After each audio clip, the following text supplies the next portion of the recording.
Débrief, cette partie que j'aime bien Pascal, débrief, on parle de cette crise de carburant, pénurie en carburant, le retour des fils dans les stations, encore une fois, de Amdalaé en passant par Koza, Lambani, Kobaya, tout ça. Les fils ont repris depuis hier soir, on ne comprend pas qu'est-ce qui se passe. Crise à l'horizon, y a-t-il du carburant? Qu'est-ce qui n'a pas marché? Communication? Ou bien on s'alarme juste parce qu'on a peur de retomber dans une crise? Bon, je pense que la société Sonap a communiqué là-dessus. C'est juste une petite rumeur dont la population, certaines personnes ont divulgué. Et cette rumeur disait justement que le prix du carburant devrait augmenter.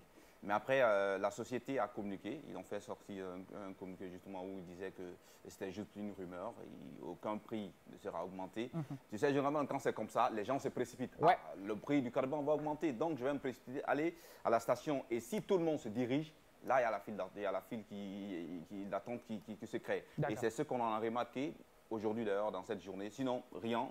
La population, les gens, ne vous inquiétez pas, il n'y aura pas de crise et le carburant, le prix ne va pas augmenter. D'accord.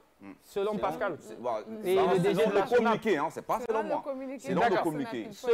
Selon le communiqué, mais après Delphine, on remarque souvent que parfois il y a des communiqués, mais après l'application, ce n'est pas la même chose. Il y a des stations, effectivement, qui n'avaient pas de carburant, qui ont dit qu'elles n'ont pas de carburant. Et quand c'est même les pompistes eux-mêmes qui disent qu'il n'y a pas de carburant, c'est que quelque part, ça met la puce à l'oreille aux citoyens et aussitôt ils veulent prévenir. C'est que cette situation-là, c'est facile de dire que non, les prix, peut-être aller jusqu'à dire que les prix vont grimper, c'est la peur au ventre qui amène à faire de telles analyses. Je crois que les Guinéens ont tellement vécu que plus rien ne les étonnerait. Donc, ils préfèrent s'attendre à tout ce qui peut arriver. Comme on le dit, mieux vaut prévenir que guérir. Voilà. Sinon, ces fils ne sont pas aussi fortuites. Si les gens sont venus massivement à la station, c'est peut-être parce qu'ils sont... C'est sûrement parce qu'ils sont passés dans 2-3 stations et qu'on leur dise qu'il n'y a pas d'essence. Justement. Et ils préfèrent, dans ce cas, aller s'approvisionner au maximum pour que, si jamais il y a crise, qu'ils ne soient pas en déficit de carburant. Il faut surtout savoir qu'on a traversé des moments où les fils étaient là parce que vraiment, il n'y avait pas de carburant. Oui, les gens ont passé des jours à dormir dans des stations. J'espère que cela est un mauvais souvenir. On nous parlait de plus de 30 millions de tonnes de carburant qui seraient disponibles. J'espère que c'est vraiment le cas.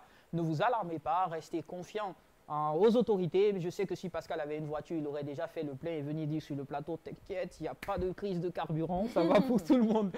On part rapidement.